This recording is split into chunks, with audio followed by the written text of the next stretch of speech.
Hello student, कैसे हैं आप लोग। उम्मीद करती हूँ अच्छे होंगे, खुश होंगे, स्वस्थ होंगे, अपना ख्याल रख रहे होंगे और अपनी फैमिली का भी ख्याल रख रहे होंगे। तो and this class is for BSc part third student and today we are going to talk about the organelle Golgi body. आज हम लोग गोल्जी बॉडी के बारे में पढ़ेंगे, their ultra structure and their function of the Golgi body. ठीक है, चलिए स्टार्ट करते हैं एंड 1 मिनट।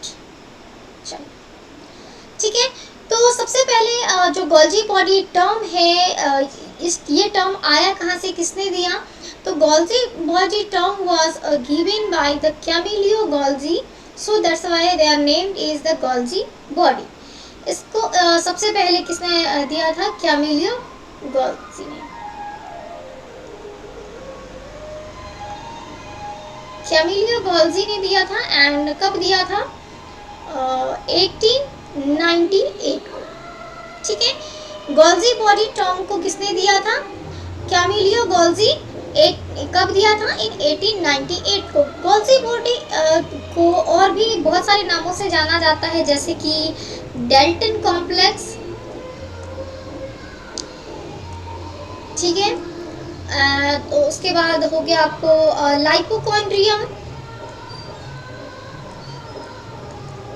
और आइडियोसोम्स।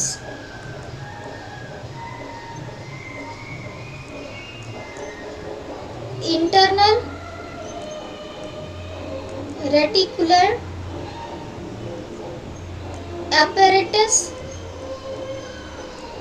तो इस तरह के नाम से भी गोल्जी बॉडी को जाना जाता है। डेल्टन कॉम्प्लेक्स के नाम से भी जाना जाता है, लाइपोकॉन्ड्रिया भी इसी को कहते हैं, आइडियोसोम्स भी, एंड इंटरनल रेटिकुलर एपैरेटस। तो different name of the Golgi body है। जो गोल्जी बॉडी होता है, ये जो होता है ये प्रेजेंट होता है सभी यूकैरियोट्स में, present in on eukaryotes.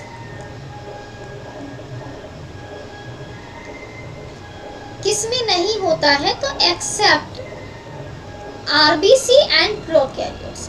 RBC and prokaryotes में ये नहीं होता है। ठीक है, आरबीसी एंड प्रोकैरियोट्स में नहीं होता। तो गोल्जी बॉडी टर्म सबसे पहले किसने दिया था, कौन से अंकल ने दिया था, कैमिलियो अंकल ने दिया था। कैमिलियो गोल्जी अंकल ने दिया था। कब दिया था, 1898 को दिया था। इसीलिए इनके नाम पे ही, इनके नाम के सम्मान में ही गोल्जी बॉडी टर्म को लिख दिया गया। गोल्जी बॉडी को और क्या क्या नाम से जाना जा सकता है, तो जाना जाता है डेल्टन कॉम्प्लेक्स के नाम से, लाइपोकॉन्ड्रिया के नाम से, आइडियोसोम्स के नाम से, या फिर इंटरनल रेटिकुलर एपैरेटस के नाम से। जो गोल्जी बॉडी है वो सभी यूकैरियोट्स में प्रेजेंट होते हैं, किसमें नहीं होते हैं, तो except the RBC and prokaryotes. RBC and prokaryotes में ये नहीं पाया जाता है। एंड इट्स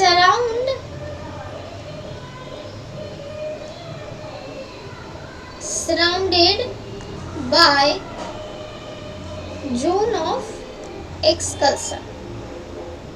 ठीक है, इसका मतलब क्या हुआ कि surrounded by zone of exclusion, zone of exclusion से घिरा हुआ रहता है। दैट मीन्स कि that is the clear region where the ribosome, mitochondria and the storage granules are absent। यानी इसका मतलब क्या हो गया, clear region where ribosome, mitochondria and storage granules absent होता है। क्या होता है, absent होता है। तो ये घिरा होगा, जो गोल्जी बॉडी होगा जोन ऑफ एक्सकल्सन से घिरा होगा, जहाँ पे क्लियर रीजन होगा एंड वहाँ पे ribosome, mitochondria and storage granules क्या होंगे, एब्सेंट होंगे। तो जो गोल्जी बॉडी है ये सिंथेसाइज होता है किससे, एंडोप्लाज्मिक रेटिकुलम से, that is from the ER, right. किससे, synthesize from ER.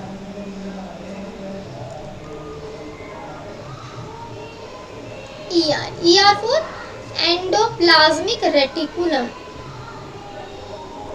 plasmic reticulum. तो जो गोल्जी बॉडी है वो एंडोप्लाज्मिक रेटिकुलम से क्या होता है, सिंथेसाइज होता है, यानी इसी यही एंडोप्लाज्मिक रेटिकुलम ही मॉडिफाई करके गोल्जी बॉडी बनाता है। जो यानी कि आप कह सकते हैं कि Golgi body is originated from ER। ठीक है, यहाँ पे ओरिजिनेटेड आप इस्तेमाल कर सकते हैं term, originated from ER, right. अब जो गोल्जी बॉडी होता है वो दो फॉर्म में एग्जिस्ट करता है। एक तो होता है लोकलाइज्ड फॉर्म,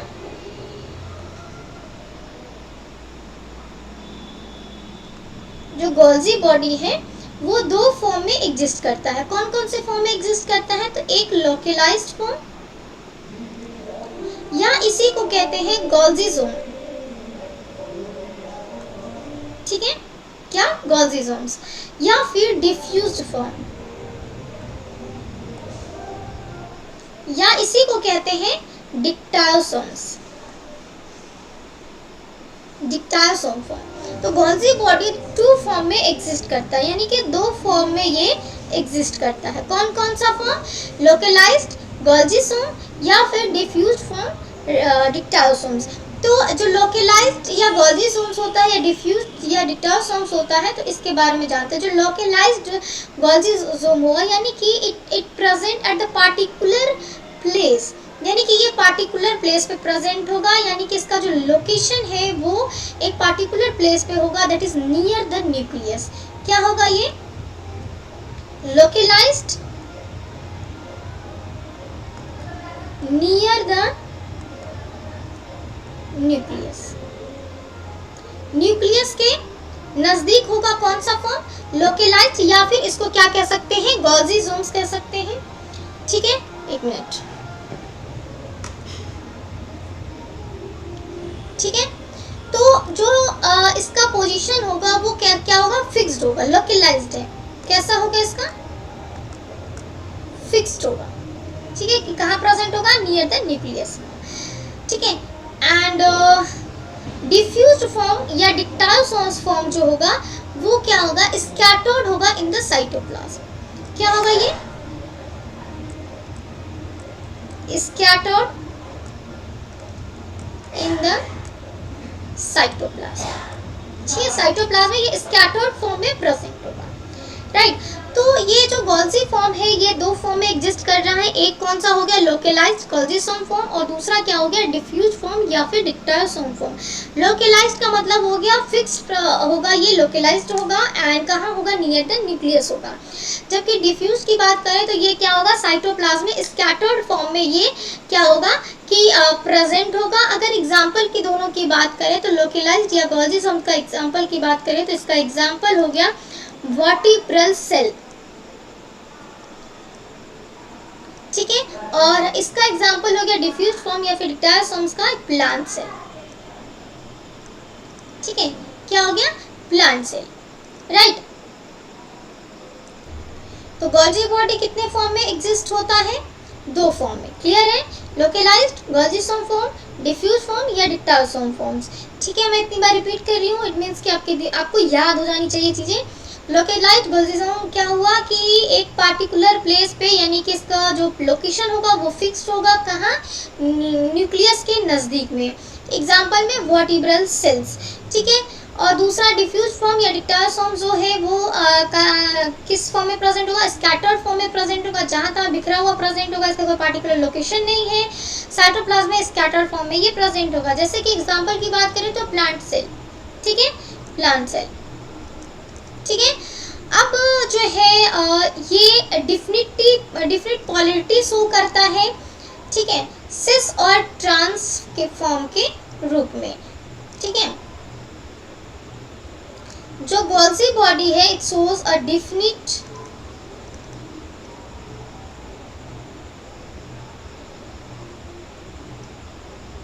पोलैरिटी। ठीक है, it shows a different polarity, and different polarity में जो है ये दो फॉर्म शो करेगा, that is one is the trans face and another is the cis. एक मिनट, सिस जो ट्रांस फेस होता है ट्रांस फेज होता है इसी को डिस्टल मैच्योरिंग भी कहते हैं। क्या कहते हैं? डिस्टल मैच्योरिंग भी कहते हैं। और जो सिस फेज है इसी को प्रॉक्सिमल फॉर्मिंग कहते हैं। प्रॉक्सिमल फॉर्मिंग कहते हैं, राइट। तो डिफरेंट क्वालिटी शो करता है। अब एक ट्रांस फेज होगा, दूसरा क्या होगा? सिस फेज होगा। हम लोग डायग्राम से भी देखेंगे अभी, ठीक है। ट्रांस फेज होगा जिसको कि डिस्टल मैच्योरिंग फेज भी कह सकते हैं, सिस फेज होगा जिसको कि प्रॉक्सिमल फॉर्मिंग फेज भी कह सकते हैं। क्लियर है? अब जो ट्रांस फेज होता है वो कॉनकेव होता है। कैसा होता है ट्रांस फेज? ट्रांस फेज नहीं बोल रही हूँ मैं, ट्रांस फेस बोल रही हूँ, ठीक है। तो चलिए देखते हैं कैसा होता है। मैं कलर थोड़ा चेंज कर लेती हूँ जो आप लोग को दिखे। चलिए, तो जो ट्रांस फेज होता है वो कैसा होगा? कॉनकेव होगा and it facing towards the plasma membrane. Concave होगा and it facing towards the plasma membrane, that is for PM, not for प्रधानमंत्री, that is PM for the plasma membrane.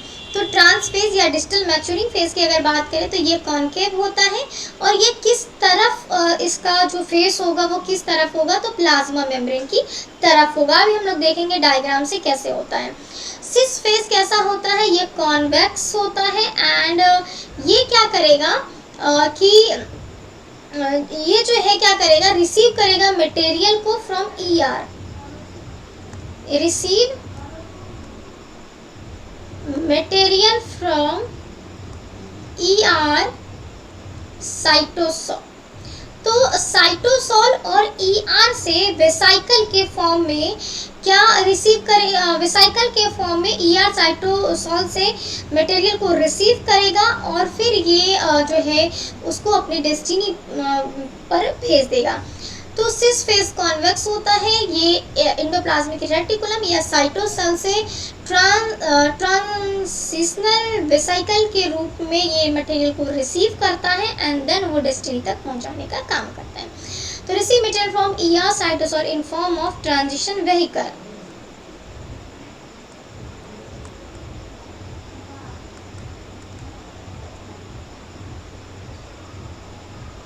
Transition vehicle के रूप में, ठीक है। तो ये हो गया डिफरेंट पॉलिटी के बारे में कि ट्रांस फेज है, सिस फेज है या डिस्टल मैच्योरिंग फेज है, प्रॉक्सिमल फेज है। डिस्टल मैच्योरिंग फेज क्या होता है? कॉनकेव होता है और ये प्लाज्मा मेम्ब्रेन की तरफ इसका फेस होता है। जबकि प्रॉक्सिमल फॉर्मिंग की बात करें तो ये कॉन्वेक्स होता है और ये एंडोप्लाज्मिक रेटिकुलम साइटोसोल से क्या करता है?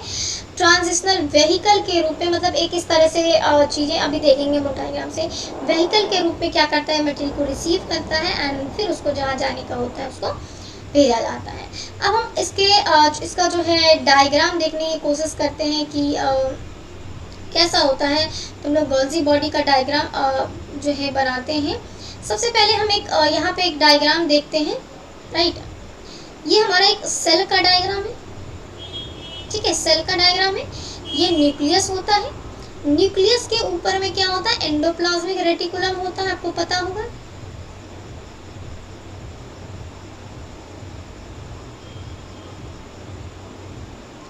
इस तरह से एंडोप्लाज्मिक रेटिकुलम होता है। एंडोप्लाज्मिक रेटिकुलम के ऊपर इस तरह से क्या होता है? वेहिकल्स जो है गोल्जी बॉडी होता है, ठीक है। इस तरह से गोल्जी बॉडी होता है। तो आपको लोकेशन, आपको गोल्जी बॉडी का समझ आ रहा होगा आई थिंक। ये हो गया न्यूक्लियस, ठीक है। ये वाला पोर्शन हो गया ईआर एंड ये वाला पोर्शन हो गया गोल्जी बॉडी। ये हम एक सेल के स्ट्रक्चर में बात करें तो, ठीक है। तो अभी हम लोग सिर्फ ये गोल्जी बॉडी का डायग्राम देखेंगे। चलिए, तो ये हम जो है डायग्राम बनाते हैं।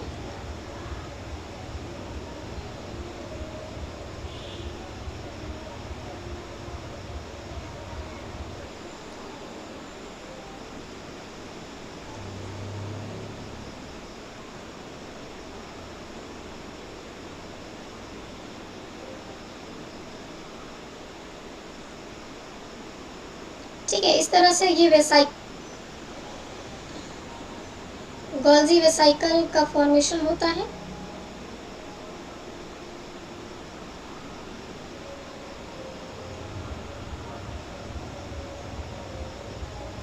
ये पैरेलल इस तरीके से होता है।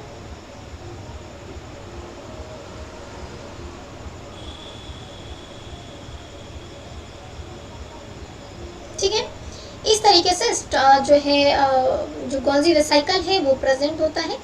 एंड ये वाला जो फेज हो गया, दैट इज दिस फेज, ये आपका हो गया मैच्योरिंग फेज। ठीक है, ये वाला जो आपको फेज हो गया, ये हो गया फॉर्मिंग फेज।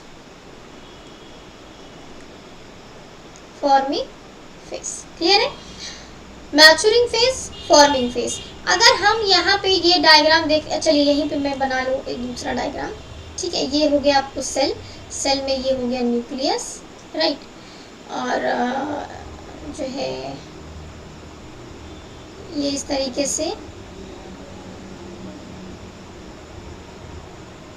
ये हो गया एंडोप्लाज्मिक रेटिकुलम, एंड ये हो गया आपको वेसाइकल। ठीक है, तो जो ये वेसाइकल है, ये वेसाइकल का जो फेस आपको दिख रहा है, ये जो सेल का लेयर दिख रहा है आपको, ये लेयर क्या है? ये प्लाज्मा मेम्ब्रेन है। ठीक है, सेल प्लाज्मा मेम्ब्रेन से घिरा हुआ है। एंड इसका अगर मैच्योरिंग फेज का आप देखोगे तो वो किसकी तरफ है? मैच्योरिंग फेज किसकी तरफ है? प्लाज्मा मेम्ब्रेन की तरफ है। प्लाज्मा मेम्ब्रेन की तरफ है। यही चीज हमने यहाँ पे बताया आपको कि जो है कहाँ गया, कि facing towards the plasma membrane. यहाँ पे भी देखिए, ये जो मैच्योरिंग फेज है वो किसकी तरफ है? प्लाज्मा मेम्ब्रेन की तरफ है। क्लियर है? तो इस तरह से मैच्योरिंग फेज कौन सा है, फॉर्मिंग फेज कौन सा है, ये समझ आ गया। ये जो जितने भी हम पार्ट्स देख रहे हैं, ये वाला जितने भी रह गया, इसको बोलते हैं सिस्टर्नी। क्या कहते हैं? सिस्टर्नी। ठीक है, और यहाँ पे जो है इस तरीके से, यहाँ पे एक मिनट, यहाँ पे होता है वेसाइकल, इस तरीके से होता है वेसाइकल। ठीक है, और यहाँ पे इस तरीके से होता है ट्यूब्यूल। ठीक है, ये क्या हो गया? ये हो गया ट्यूब्यूल, ये हो गया वेसाइकल, और ये हो गया सिस्टर्न। तो इस तरीके से जो पूरा गोल्जी बॉडी होता है वो 3 कंपोनेंट का बना हुआ होता है, सिस्टर्नी, ट्यूब्यूल एंड वैक्यूल्स का बना हुआ होता है। तो चलिए यहाँ पे हम देखते हैं कि ये जो 3 बना हुआ होता है क्या क्या चीज़ होता है, राइट। हम यहीं पे चीज़ों को लेकर चलते हैं। एक होता है सिस्टर्नी से, ठीक है, दूसरा हो गया ट्यूब्यूली, और तीसरा हो गया वैक्यूल्स। ठीक है, तो सिस्टर्नी, ट्यूब्यूली एंड वैक्यूल्स, राइट। एक मिनट रुको,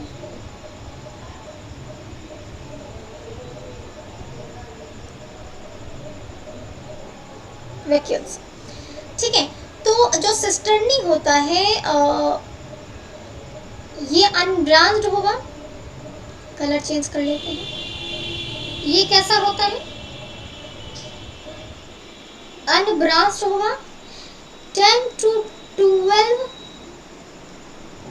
पैरेलल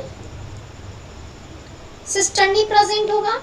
ठीक है, पैरेलल ट्यूब्यूल कह सकते हो, ट्यूब्यूल के फॉर्म में सिस्टर्नी प्रेजेंट होगा। उसके बाद आगे की जो सिस्टर्नी होगा वो कैसा होगा? सैक लाइक स्ट्रक्चर का होगा, डबल मेम्ब्रेनस होता है,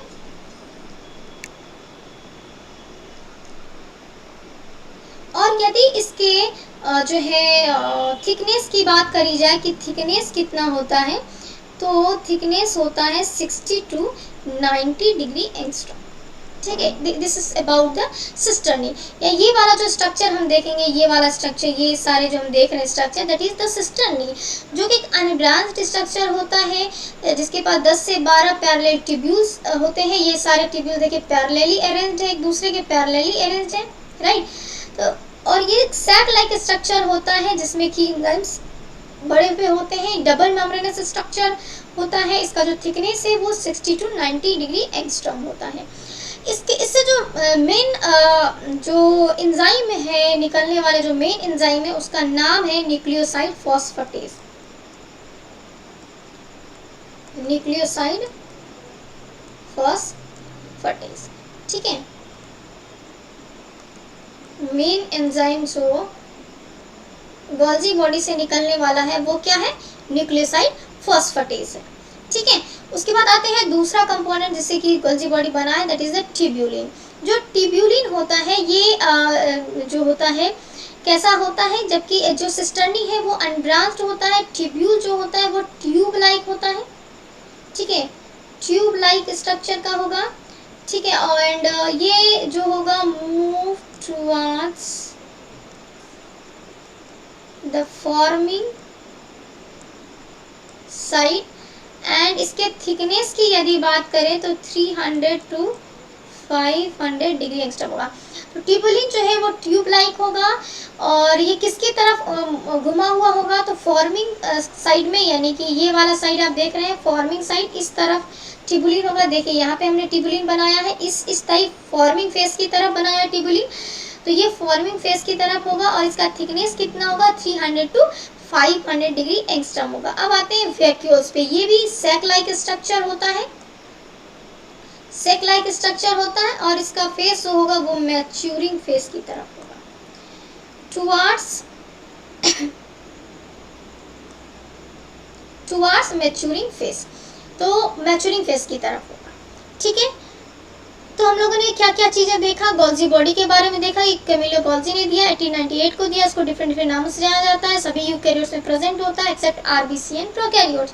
ये जोन ऑफ एक्सल्सन से घिरा होता है, यानी क्लियर रीजन जहाँ पे ribosome, mitochondria, storage granule absent होता है, ये एंडोप्लाज्मिक रेटिकुलम से ओरिजिनेट होता है, राइट। गोल्जी बॉडी दो फॉर्म में एग्जिस्ट करता है, लोकलाइज्ड गोल्जीसोम फॉर्म या डिफ्यूज फॉर्म या डिप्टारसोम। लोकलाइज्ड गोल्जीसोम फॉर्म जो होता है वो फिक्स्ड होता है, न्यूक्लियस के नजदीक होता है, एग्जांपल में वर्टिब्रल सेल्स।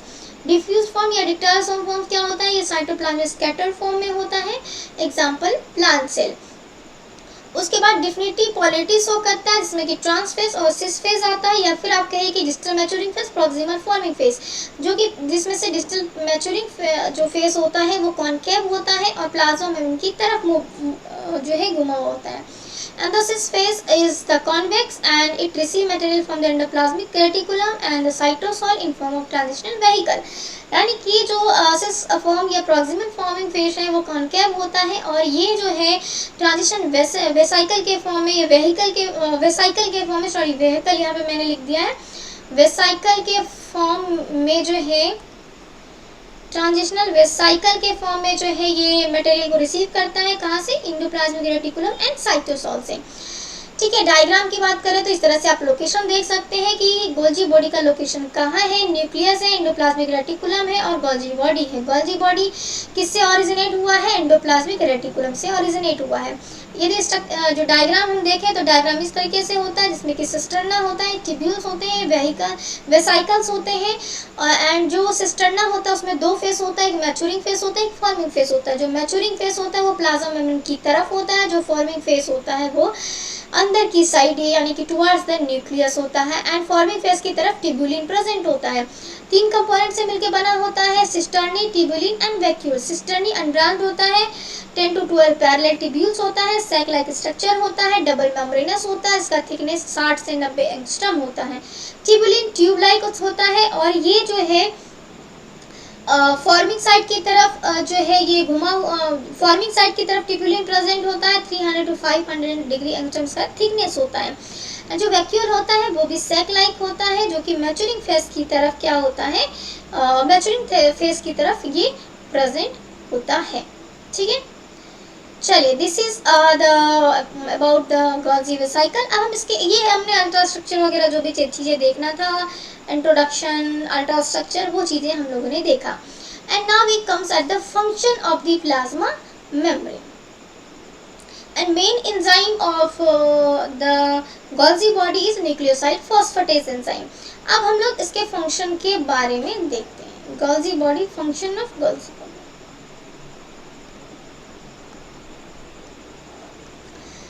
तो सबसे पहले एक फॉर्म लाइसोसोम, ये लाइसोसोम फॉर्म करता है, राइट। अभी हम लोग पिछले क्लास में जो पार्ट 3 का क्लास था उसमें हम लोग लाइसोसोम के बारे में ही डिटेल डिस्कस कर रहे थे, लॉन्ग क्वेश्चन में डिस्कस कर रहे थे। तो गोल्जी बॉडी का सबसे जो फंक्शन हुआ कि वो क्या करता है, लाइसोसोम का फॉर्मेशन करता है, लाइसोसोम बनाता है, लाइसोसोम वेसिकल के फॉर्म में होता है, आपको याद होगा ये लाइसोसोम बनाता है। और जो स्पर्म में जो एक्रोसोम होता है वो भी गोल्जी बॉडी का ही मॉडिफिकेशन होता है। तो it form acrosome in sperm. तो स्पर्म में एक्रोसोम का फॉर्मेशन भी कौन करता है, गोल्जी बॉडी करता है। It form the secretory vehicle, ये सिक्रेटरी वेहिकल भी फॉर्म करता है, जैसे कि हमारे आंखों से आंसू का आना, हमारे शरीर से पसीना का निकलना, ठीक है। तो ये सब क्या होगा कि ये सब सिक्रेटरी वेसिकल के रूप में ही जो है चीजें होता है, ठीक है। उसके बाद जो है it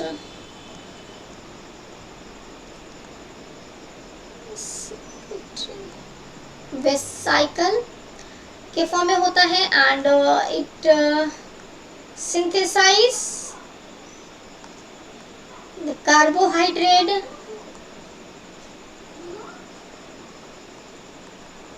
lipid, hormone, etc. and it also help in formation of cell wall।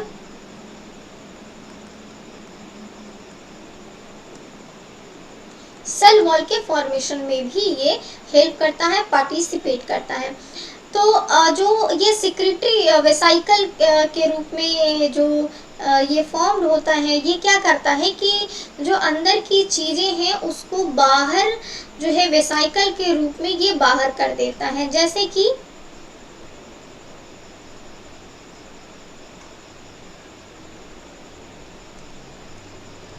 ठीक है टीयर्स, ठीक है।